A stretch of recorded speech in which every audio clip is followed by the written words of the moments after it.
Good morning and welcome this morning to Trading Futures, another great webcast from Schwab Coaching. I just heard the bell in my ear, which means that the cash market is up and running. Welcome to all of you and welcome back to my good friend and great educator, Michael Fairborn, back out there in the chat. He's there to help answer your questions and keep the conversation going. Welcome to all of you, whether you're joining us in the live version, the recorded version. We're glad to have you here with us. If you're in the live version, be a part of the conversation, chat in your questions. Michael will be there to help answer those. If you're in the recorded version, leave me a comment in the comment section. I'll get back to you as quickly as I can. And as we get into this discussion today, one of the things that I want to talk about is the scenario that happened last week, and it was kind of an interesting scenario, and it speaks to the diligence of doing things the same way every time. And it also speaks to the diligence of the things that I teach you that sometimes I don't consider myself, and that is reading the freaking order. So we're going to talk about that as we get into this discussion today. Make sure that we do that, and I'll show you one of the reasons why. As we get into this, though, a couple of quick housekeeping items. Remember that everything we talk about simply for illustrative and educational purposes only, not a recommendation or any kind of advice. Remember that futures and futures options trading involves substantial risk. It's not suitable for all investors. Make sure that you're aware of the risks and characteristics of those trades. Make sure that you read the risk disclosure statement for futures and options prior to trading any futures products. Remember that futures trading requires separate trading authorization, and it does entail the use of futures margin. We'll talk a little bit about that as we get into this discussion today.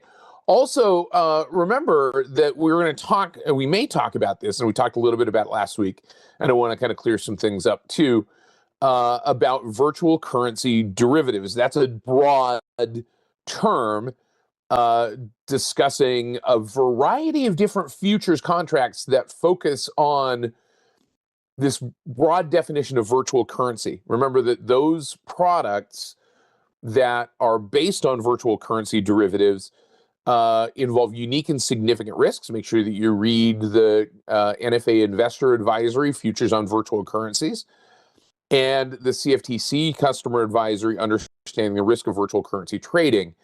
Those virtual currency derivatives are based on a digital representation of value that may not have or does not have legal tender status.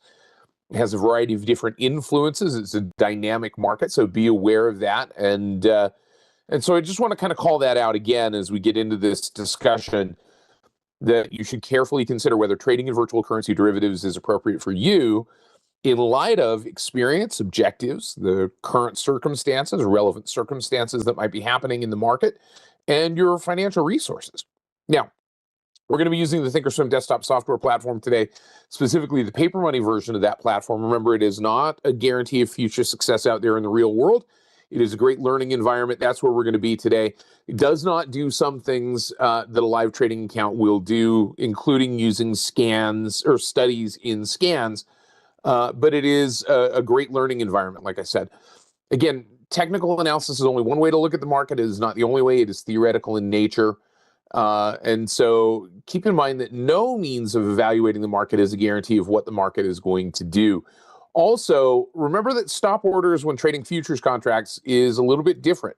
Stop orders are not guaranteed in execution, and stop orders that generate a market order will be substituted with an exchange designated limit order instead of that market order, which says next available price. That exchange designated limit order will work within a protection range or protection points. And there's the possibility that the order could not get executed. There's the possibility that the order will fill within that range, but not at the expected price. So just be aware of that as you put on stop orders, which we do in the types of trades that we take. So spend a little bit of time there. I wanted to just make sure that we clarify a couple of things. Let's jump over here to the Thinkorswim desktop software platform this morning and take a look. The futures markets, and we're going to look really quickly here because I want to get a sense of what's going on, because this is definitely speaking to the activity that's happening in the cash market at the moment is really kind of across the board. The index futures are seeing a little bit of a push to the downside, specifically S&P futures being weighed upon pretty heavily here this morning. This is one of the larger red candles that we've seen since really the beginning of October. So, about a month in time between those two, but we're seeing a pretty big red candle. Is it going to stay there? Don't know, but there's some downward push in the ES futures. There's perhaps even a little bit bigger push to the downside in the NASDAQ futures as some of the impact from whatever the news might be, right? And it's not necessarily individual news. It is kind of this general sense, and you see it in kind of the news headlines. The Schwab Network, brought to us by our media affiliate, Charles Schwab Media Productions, has been talking about it this morning, the fact that some investment banks have been suggesting that AI company valuations perhaps are a little bit too high, questioning that idea, the narrative that tech spend is going to continue unabated. And so there seems to be a little bit of profit taking amongst not only the futures market, but amongst the individual stocks that are making up these indexes. And so that's leading perhaps to some downward push in the futures. And we're seeing it really coming home to roost in the Russell 2000. This is the first time that we've seen across, even intraday, the first time that we've seen a cross below the 50 period simple moving average in the Russell 2000 futures since back here in the beginning of August, which, I mean, that seems like an eternity, a lifetime ago. When you think about it, it really wasn't that long ago, and we've been in this kind of upward trend and upward trajectory. Now, the question is, will this stay there, and will it continue to move to the downside? The 200 period simple moving average in this particular case still moving higher, but maybe flattening just a little bit. The RSI, though, and I think this is kind of what is maybe confounding some investors as we start to look at this perspective, is that we've got this break of this diagonal trend line, not yet to a new lower low, but we've got kind of a higher low in the RSI, still a higher high in the futures contract itself, for the futures price itself. But I think this really becomes kind of the critical area. If we see a break below this kind of area, especially if we were to see a break below kind of an equal low perspective on the RSI, that might be suggestive of more downside potential.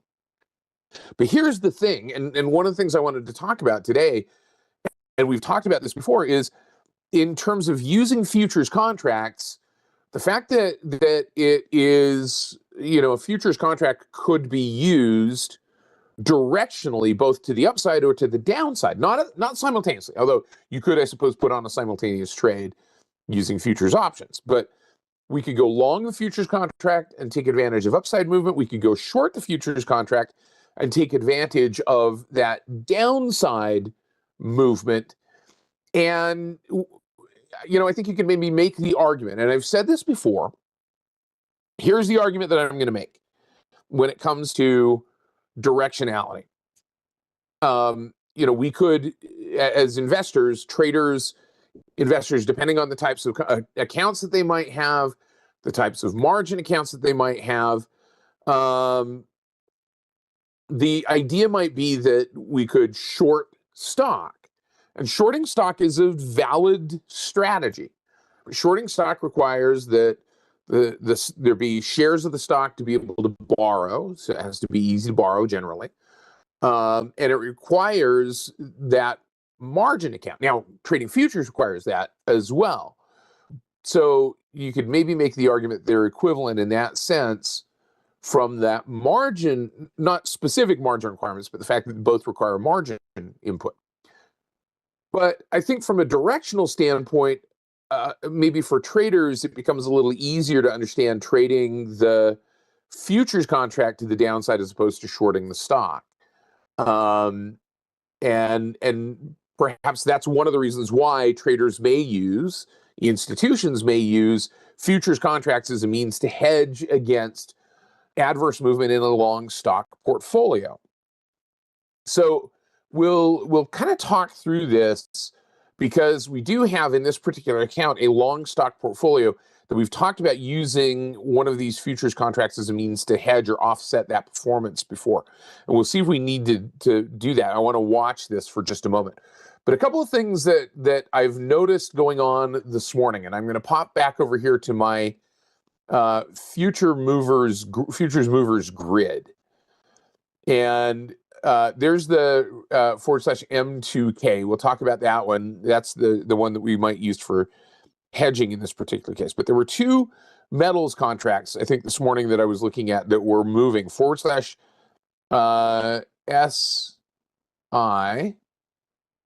was it the silver? Yeah, it was the 1,000 ounce silver contract. And this is one that, okay, so at the outset, and again, this is starting to make a move, looking at this being perhaps a bit of a bounce. And the trade that I set up, and we actually just got stopped out of this trade.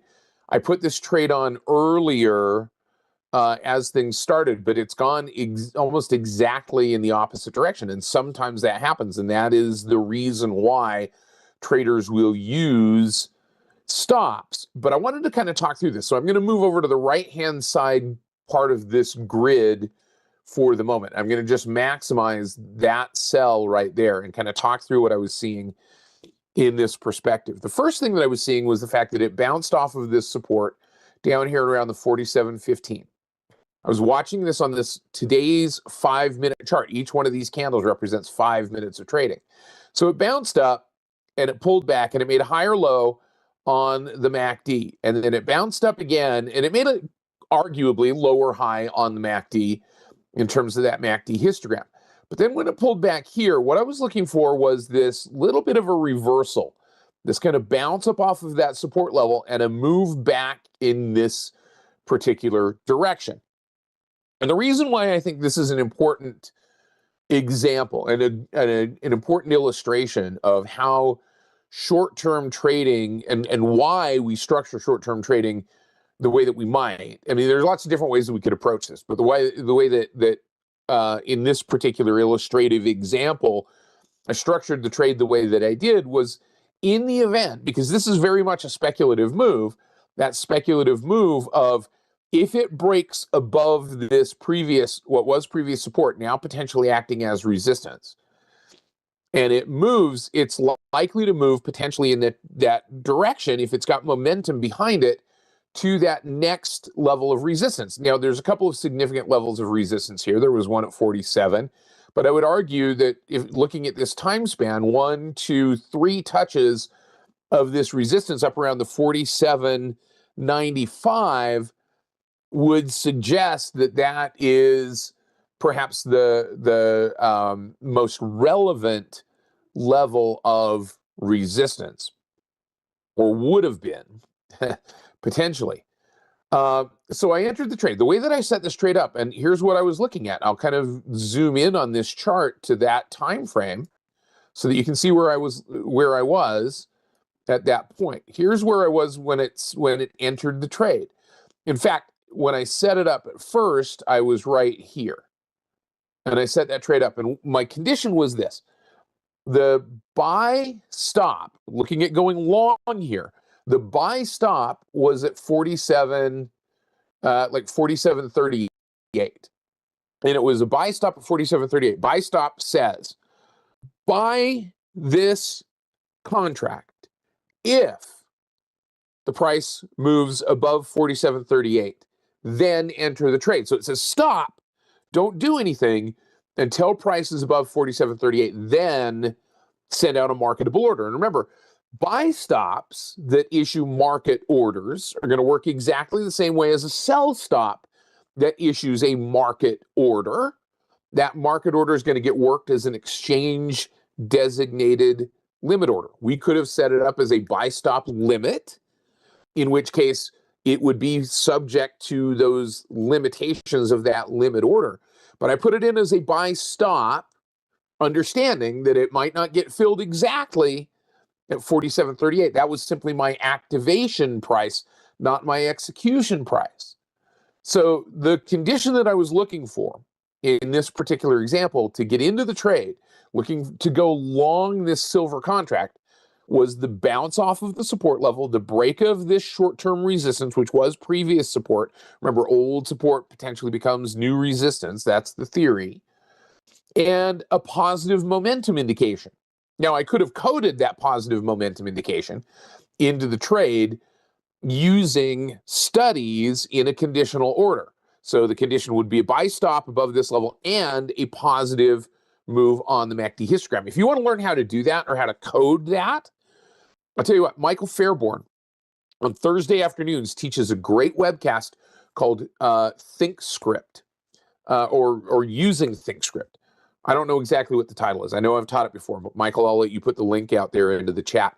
But if you want to learn about how to use ThinkScript, that is a great way to do that and a great way to kind of incorporate multiple indicators into order execution.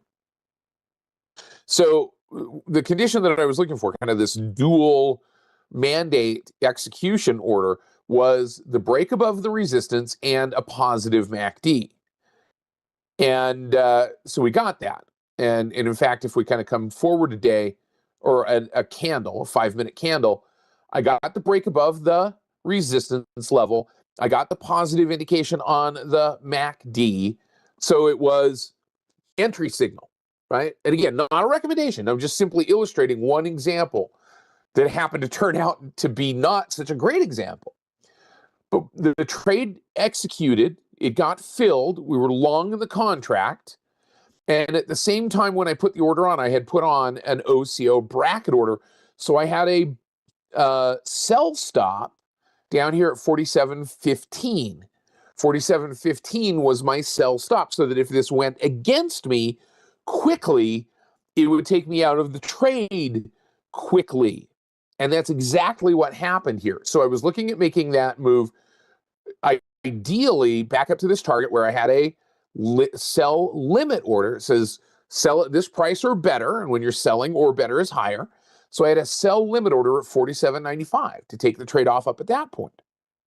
But it didn't do that. In fact, it went the other direction.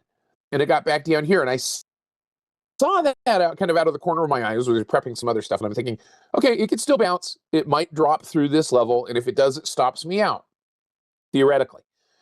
And in this particular case, that next 5-minute candle, boom, took me out of the trade. And so as it starts to pull back, this is the reason why, as we structure and as I use these short-term trades as illustrative examples, not recommendations, but illustrative examples, that I will structure the trade so that it has a target and a stop. If I'm expecting movement in a short-term time frame, we're using 5-minute candles, for crying out loud. If I'm using these in a short-term time frame, I want to be willing to take that trade off quickly if it starts to go against me. So realistically, what happens is, if we think about what this represents in terms of risk to reward, this was my risk in the trade. This was my potential gain in the trade. It was about 2.5 to 1, just from a visual standpoint. I was willing to risk that kind of little bit of a downside move for the potential of taking that larger upside gain. And it gave me the loss in this particular case. And there's absolutely, I'm just going to say this, there's absolutely nothing wrong with that. There's absolutely nothing wrong with taking this loss as long as it's a managed loss. What's probably arguably much, much worse is to not mitigate the loss or mitigate risk in some way, shape, or form, and just ride that bus as it goes south and continues to go south and continues to go south and continues to go south, thinking it's got to turn around and go back up. This is a 5-minute chart, Brown. So we could even use a shorter term chart for sure. But the argument here realistically is cut losses short, and be willing to take those losses. And you know, sometimes that's going to happen. We have as traders, and boy, if there were one lesson,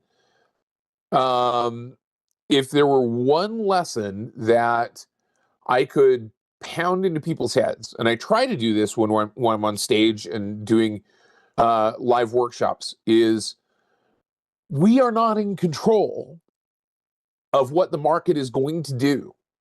We can't predict what the market is going to do. Even trend analysis doesn't predict what the market is going to do. All we have control of is where we enter the trade, and only a little bit there, right? Because like we said, the buy stop order is going to trigger the order, but not guarantee at what price we get filled. And we have control over at what point we get out of the trade. And even then, it's not really control. It's we're putting an order out there to exit and getting out at what that protection order might be. That if that were a fast-moving market, we could have gotten kicked out of that trade or not gotten kicked out of the trade at all. So we really only have control of our risk management and our emotions. And so that might be the scenario here. So notice what's happening. It's starting to turn back around to the upside. So this is where hope springs eternal in the hearts of traders, doesn't it? Because I'm thinking now, wow, maybe it got it out of its system. It kind of did that last little washout to the downside, and it's going to turn bullish and it's going to go back up again. So I'm going to create the same order again. On the other hand, look at where the momentum is. I mean, we've got, a low and we've got another low here, and we've got some deeper downside momentum. So do we look for this to be, say, for instance, a bearish now trade on this silver contract? And boy, I tell you what, this is where emotions start to run rampant, and where if we don't have kind of that methodology in place. So what I wanted to do was kind of add to this mix a little bit in terms of increasing perhaps the probability, right? Because if you notice something here, what's been the trend of this directional movement in this particular product, /SIL, over the course of this one-day time frame, the time frame that we're looking at here, this today's movement, 5-minute bars. It's overwhelmingly been to the downside. So I was really taking, in this particular case, a contrarian trade. I was trading against the trend, but I was doing it on some kind of evidence, right? The evidence was the break of the resistance level and the positive momentum, which is fine, but it was also, again, a lower probability trade from that particular standpoint. So, this is why if we look at that longer term chart, we might say, okay, I could use something like a 50-period moving average or a 30-period moving average or a 20-period moving average, whatever it might be, and whatever indication that you use as a trend indicator, as a directional filter to increase, not guarantee by any means, but to increase the probability of success by trading in the direction of the prevailing trend. And it's easy enough to do that. We can come up here to the chart studies, edit studies, and we can just type in simple, SIMP, simple moving average. And we can say, all right, fine, I'm going to build a simple moving average here. I'm going to just go relatively short term. I'm going to go a 30-period simple moving average, somewhere between 20 and 50. I'm going to make that kind of a blue line color right there. I'm going to make it a little wider so that I can see it. And I'm going to click on OK. And here's where the questions always come. Well, why are you using a 30 and not a 32 or a 31 or a 19 or a 21 or a 9 or a 7 or a hull or a triangular or displaced? But why aren't you? You know what? All of those have their purposes. All of those have those reasons. But use what resonates with you. Simple moving average isn't any better or worse. It's just different. So starting to see that move here, using that as a directional trend filter, that trend direction is still up, even though our short-term trend is moving down. So if I'm an intermediate-term trend trader, that might be a signal to say, all right, fine, if this breaks back up above that 30-period moving average, then we might take an intermediate-term trend. So the other thing that I might do here is I might also add in here a shorter-term moving average. So we might come back in here and go SIMP simple, and we'll add another simple moving average in here. I'm going to make this one a little bit shorter. In fact, I'm going to make it quite a bit shorter. I'm going to make this a 5-period moving average. So on a daily chart, that's going to be 5 days. And I'm going to come over here. I'm going to make that 3 bars wide, or 3 points wide. And I'm going to make that more of an emergent color. I'm going to make it red. We're going to click on OK and apply an OK. And this is where I kind of have to squish this apart so that we can kind of see what that trend direction is. And I would argue that right now our 5-period moving average, that 5-day, or in this case 5-day, 5-period moving average is moving sideways to perhaps, well, yeah, it's pretty much sideways. So what we might say is this then, and using this as kind of a condition filter. And for those of you that are in my Trading Index Options webcast on Wednesday afternoons, I do this with those index options that I trade. I use a moving average as a condition filter. So I say, all right, if in this particular case, we might say if the 5-period moving average is pointing sideways or down, we don't take bullish trades because it's in a short-term bullish or bearish downtrend or sideways trend. It's not giving us a bullish indication. But if that 5-period moving average is turning up, if it's pointing up, then that is our bullish indication that we've got some bullishness behind this move. And then we shift over here and we say, look, let's take a bullish trade on this shorter term perspective. So you know what I'm going to do is I'm going to come back over here. I'm going to put this over here in this grid, and I'm going to save this grid again as my futures movers grid. And you know what I'm going to do is I'm going to share this grid with you so that you've got it. So this has both the 1-year daily chart as well as the today 5-minute chart. And I'm going to go ahead and share that grid. Remember, anytime we share anything in the chat or from a webcast, it is for illustrative and educational purposes only. These are not guaranteed as to time or accuracy. I will also put this in I think it's already in the description of the webcast, but I'll put the new one in with the moving averages on there in the description of the webcast so that if you're watching this in the recorded version, you've got that. So now that we've kind of got that filter, the other thing that I wanted to look at was the other thing that I traded this morning, or put that trade on this morning. And that was, let's go to our filled orders here. Silver was the one that we had traded. Canceled orders. There was our canceled order on silver. Okay, so the other one that I was looking at was this one on /M2K. So let's come back over here to the charts. And let's go /M2K. This is the micro E-mini Russell 2000 index futures. So let's talk about the size of this particular contract. The notional value of this contract, 12,305. Significant digit is this one right here, the one that I'm pointing at, the one that just changed to an 8, and it changes in 0.1 increments. So it can go 4, 5, 6, 7.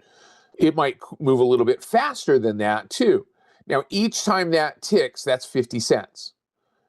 Point value, which means this one right here, that is $5. Whenever that changes from 3 to 4 or 2 to 3, that's $5.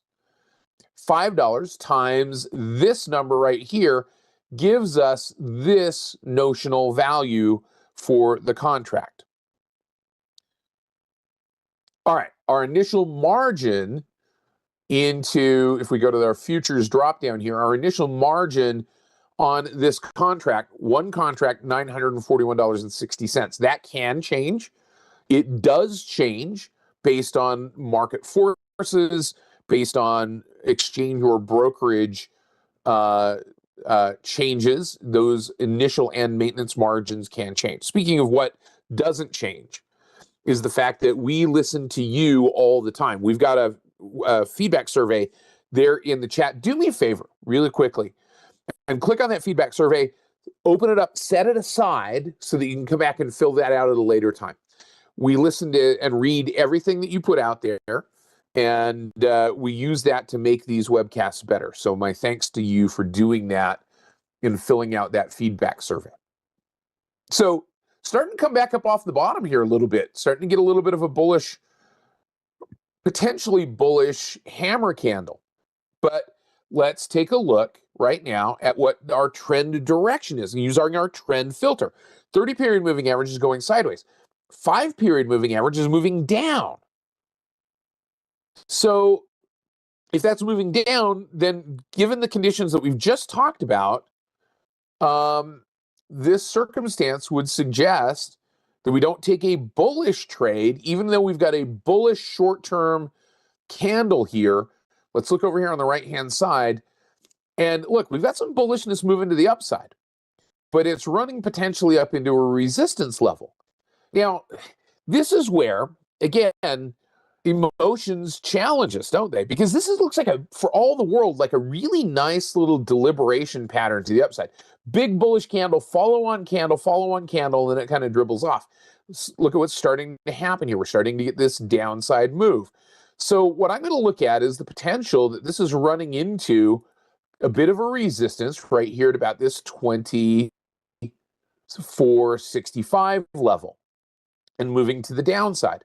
So if I'm trading this in a bearish direction, what might I be looking for in terms of that directional downside move? Now, I will tell you this. If we were to think about this in terms of kind of one candle move, and this is what I like about these deliberation candles. If we were to shift, well, we're wide ranging today, aren't we? Look at this. If we were to shift this candle over here, and we were to shift this candle over here, and we were to shift this candle over here, what that means is we've really got kind of one big candle that's about this big, right? We were to take all of those little deliberation candles and kind of shove them together, kind of squish over. Notice where that midpoint is. That midpoint is right here at about, I'm just going to draw this in by eye because it's not too particular, not too precise.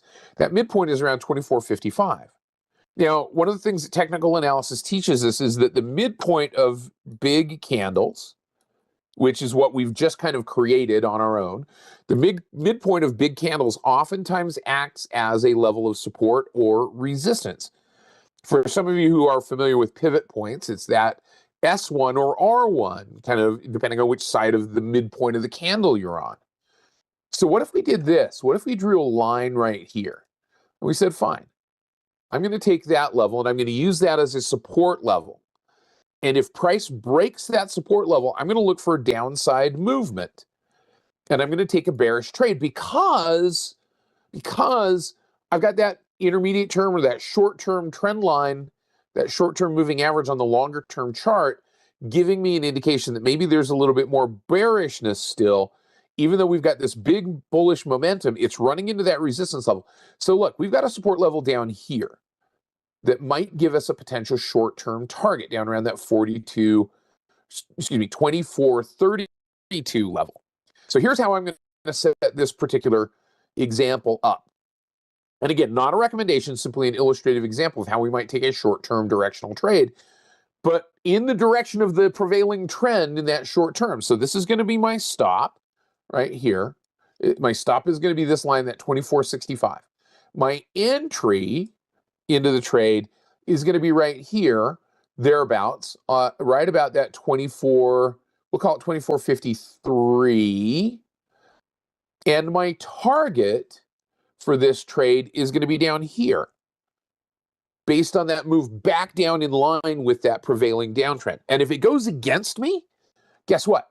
Fairly short throw between where I would potentially enter the trade and where I would exit the trade, even though I don't know exactly what those numbers are going to be because I don't know exactly where these orders are going to get filled. So what we're going to do is we're going to put this order on.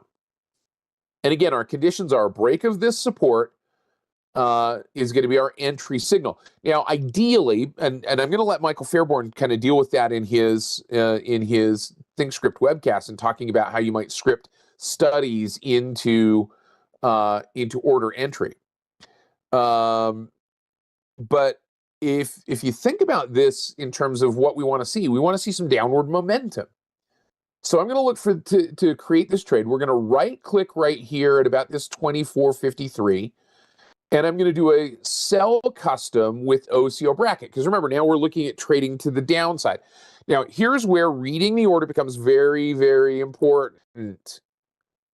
Because now I got to think about what I want this trade to accomplish. I want to see downward movement.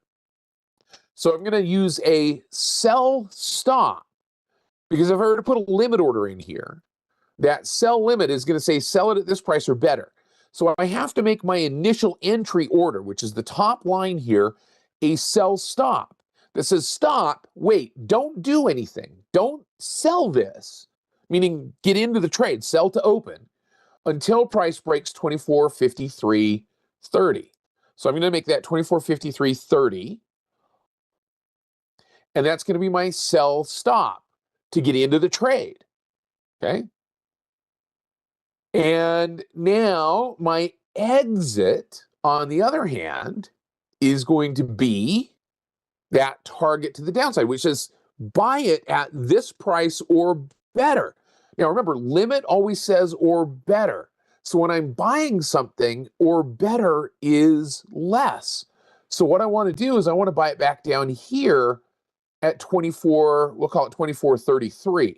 So I want to set this buy limit order at 24.33 and put that in there, and I'm going to make that good till canceled.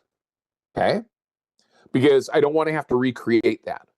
Now, what I want to do, though, remember, buy stop says stop, wait, don't buy it until it goes up through this price. So I want that to be my stop on the upside to get me out of the trade if it goes against me. So I'm going to make this a buy stop order at 24, we'll call it 24.65. 24.65 is going to be my buy stop. 24.65 even. Now, you don't have to do even numbers here. And I'm going to make that one good till canceled. Now, here's what I'm going to do. And here's the confirmation. And this is where I got into trouble last week in the order that I put on. And you guys saw it happen in real time. Is I adjusted my entry price. And when I adjusted my entry price, it adjusted because those are linked. You see that little link right there, that little gear or that little chain link icon?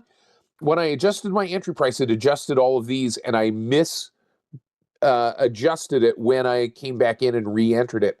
I added another decimal in there, and so it just ran and got me kicked out of the trade right away as soon as we entered the trade. My thanks to my good friend and our great reviewer, Mindy, who saw that, and as we were reviewing the webcast afterwards, we walked through it, and she caught what I did in putting that order on. So I'm going to go ahead and click on confirm and send. We're going to read through this order and make sure that it's doing what I want it to do. Here's our initial margin requirement for this trade. So I want to make sure it's to open. I'm going to sell one contract at a sell stop 24.53.30 to open the trade. And then if that triggers, then I want to either buy it back at 24.33 or on a limit order, or buy it back at 24.65 on a buy stop. Now I got to pay attention to the transaction costs, but now we know that our trade is doing what we want it to do. So carefully reading that freaking order, RTFO, is a good idea. Even read it twice. Because I don't know about how many of you do this on a Saturday, but you measure once, you cut twice, and then you go back to Home Depot and you have to get another board for the project that you're working on. But I've done that a few times. So I'm going to go ahead and I'm going to click on send, and we're going to put that order in. And by the way, look, it's getting pretty darn close to that. We'll see if that order, let's go here and let's show orders, click on apply and okay. And there's our order to enter, and you can see how that trade has kind of lined itself out. And Paul, you're absolutely right. A good idea to read it out loud. Read that order out loud to yourself. Because here's what happened last week. It was this trade right here, /MZS. It was the micro soybean futures trade. And let's pop back over here to this one. And remember, we were looking at trading this to the upside. This was our stop. This was our target, or excuse me, this was our entry. This was our stop. This was our target. We got in and out of the trade right away because I didn't do the order right, and it went on to do exactly what I had expected it to do. Over the course of the next few days, and we would have theoretically gotten out of the trade on this little pop to the upside, but we weren't in the trade. So that's a missed opportunity. Now, let's look at the trade, though, that we are in this particular case, and that is /MZC, which is our micro corn futures. And this was over an intermediate time frame. So intermediate time frame, our stop is down here at 423.50. Our entry price was at 430.30, and our target up here at 444. Looking to get out if it goes up. And it did that today. We saw that push to the upside in today's session, but it didn't quite get to that target. So that's something to pay attention to if this starts to go in the opposite direction. CCI, that commodity channel index, which is kind of a pressure gauge, still moving to the upside. We take a look at this on the shorter term basis. And it's kind of sitting down along that support level. We're not at our stop. We're still okay. We're going to leave that trade in place to do what we expect it to do. So that's kind of how we might bring all this together. By the way, if you want to learn a little bit more about this and about some of the characteristics of futures trading, come on over here to the Trader Talks webcast page, type in futures, and you're going to get to the playlist for trading futures. You're also going to get to some of those specifics. Brent Morris has covered for this webcast for me. Michael Fairborn's covered for this webcast. But there's a lot of great information in these Trader Talks webcast archives. The only thing that we ask of you is that you click right here on subscribe and give us a quick follow, because that's going to not only make it easier for you to find it, but it's going to help to make it easier for other people to find this information as well. And then, by the way, for those of you who might want to join us, and I mentioned this before, in our in-person events, if you go to schwab.com/coaching and our in-person events, and you come down here to the Miami event, we've got a couple of them coming up. We're going to be doing a market drive in Anaheim in a couple of weeks. We're going to be doing a technical analysis and option strategies workshop in Houston, assuming that we can get there and I don't have to drive there, in December. And then in later December, just before Christmas, we're going to be doing an advanced option strategies workshop in Miami. If you click here on Learn More, you get to see what the agenda of this particular webcast is. And you notice on the agenda, if you go to View Agenda, second day, we're going to be talking about Introduction to Futures. And I'm going to have Kevin Hinks with me, who was a futures trader on the Board of Trade. And we're going to talk about Introduction to Futures. So if you're in that area, you want to join us, this is absolutely no cost to you. We would love to have you there. We're also talking about all of these other option strategies. And by the way, we've got a hotel discount for you if you want to come and stay at the JW Marriott Turnberry in Miami, Aventura, exactly. You can click right here and reserve your hotel room. I don't know what the discount is, but you've got a little bit of time left, November 15th, or until that block sells out. So we would love to have you join us for that. And it is no cost to you. We're not going to, the hotel room is, but the workshop is not a cost. So we would love to see you there. All right, guys, my thanks to all of you for helping out and jumping into this discussion today. My thanks to our great production staff. Let's see if that order /M2K just before we go. See, and then it bounced, but that's okay, because we're trading it in the direction that we want it to go. And if it doesn't do that, we're fine. It's okay to take a loss. Just manage that loss so that it doesn't turn into a bigger loss. My thanks to Michael Fairborn for helping out today. Thanks to all of you for being here. And my thanks to our great production staff and our great reviewers. And we will see you guys again next Tuesday morning for Trading Futures. We'll see you then. Take care, everybody. Bye-bye.